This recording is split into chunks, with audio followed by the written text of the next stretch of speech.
So I'm going to ask you guys, what is your focus? And quick side story, I just felt inspired to share this yesterday when Kat was talking about unconscious leaders.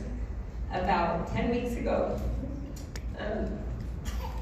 I had an emergency, and I was hemorrhaging on the bathroom floor, home alone, with my baby, 6 weeks old, and my 2-year-old daughter.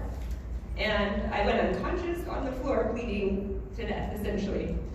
And thankfully, somebody came to my home, and I'm just so grateful that they stepped up and helped me. They came, called 911, and they rode in the ambulance and saved my life, and here I am today. But that's really what we get to do as conscious leaders. We get to pull people up, and we get to bring them out of a sometimes unconscious state and give them a new life. So I'm grateful to be here.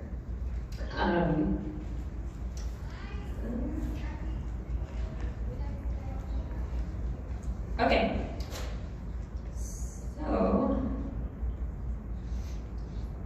Okay. I think these are out of order. Let me just check. Maybe they didn't get in there. Oh, I'm so sad. Flowers. Okay, that's okay.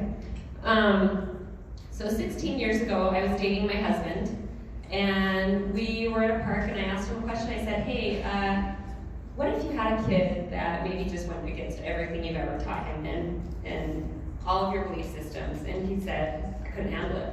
And I was kind of like, okay, maybe we should get married, actually. And then I said, because I'm thinking, that's not really in your control. That might just happen. I'm sorry, but it's true. And then I said, okay, well, what if you had a kid that had a disability or special needs or something? Oh, no, could not handle that.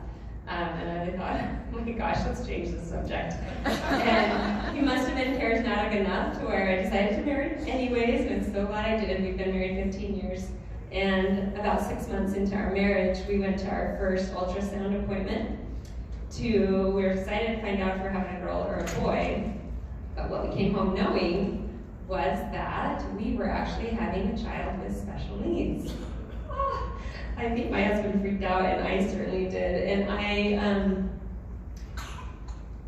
find it ironic because sometimes in life we're thrown things that we don't think we can handle, things that maybe are out of our control, whether it's from God, right, or the universe, something that happens to us, or somebody else's business. So immediately I started to think how my life was going to be ruined or how it's going to be different. I had to throw away all my dreams. I wasn't going to travel. I couldn't go on a mission. I couldn't have this kid living with me for the rest of my life. And I worried a lot about that, kind of out of my control. I also worried so much about what people would think. I was really embarrassed.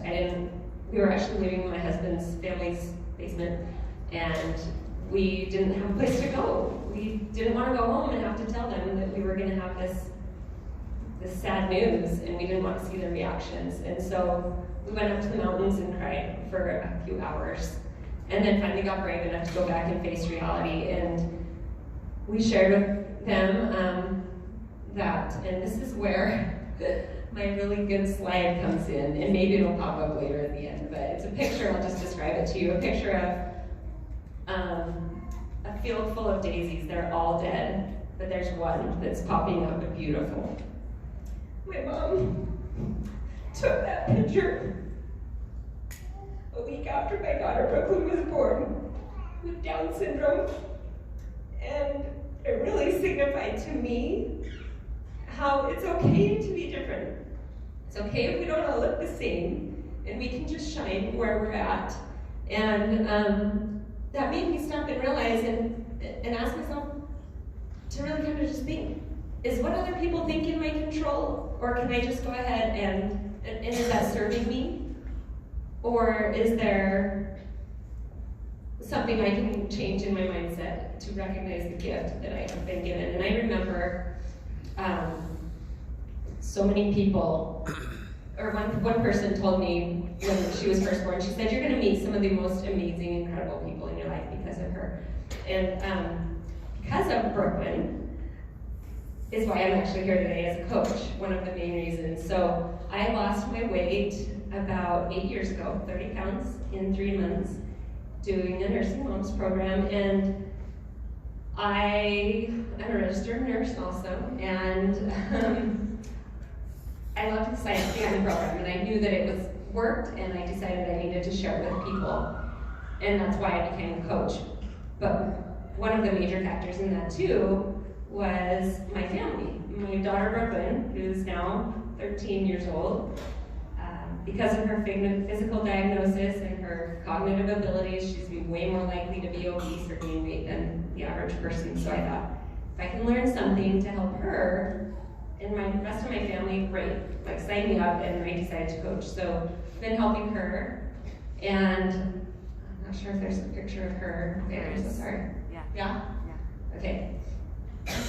Let's see. We're just going to skip through some of these. Oh, I know. I'm sorry, guys. Oh, there was. I don't know how. Yeah, there was. You're just gonna have to trust me. She just lost 15 pounds last year, and she looks amazing. She's only 14 years old, and you can really tell a big difference. And we're really proud of her and that change that she's had. The other thing about this program, and her specifically, that inspired me to coach was we went to a camp called Adams Camp. It's a special needs camp in Colorado, and it was actually at my first convention. My family was the one sponsored to go. We had no money, but somebody sponsored our family to go, and it really quite changed our life.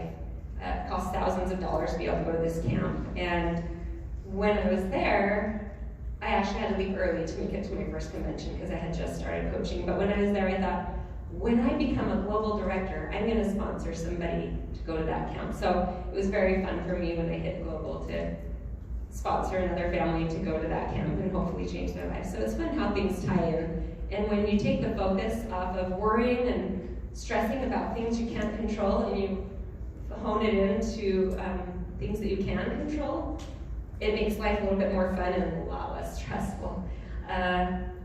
Another story, I used to really struggle with regrets and FOMO. If you really knew me, you would know that I struggle with fear of missing out.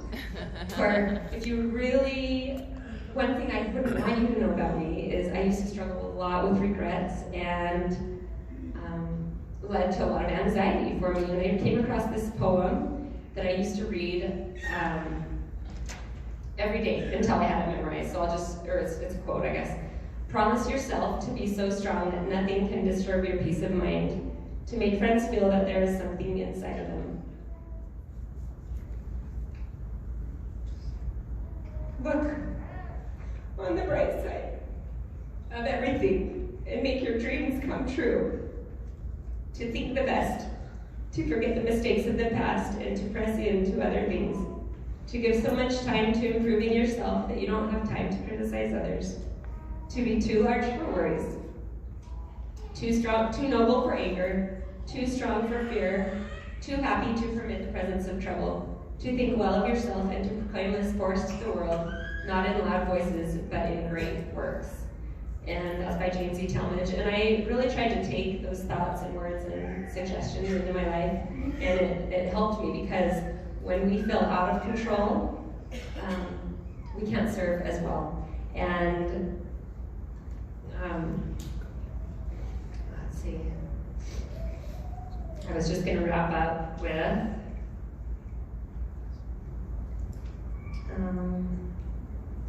okay, yeah, so just basically, I guess that's it. when we focus on things that are out of our control, we can do that, or we can stand out and be who we were meant to be.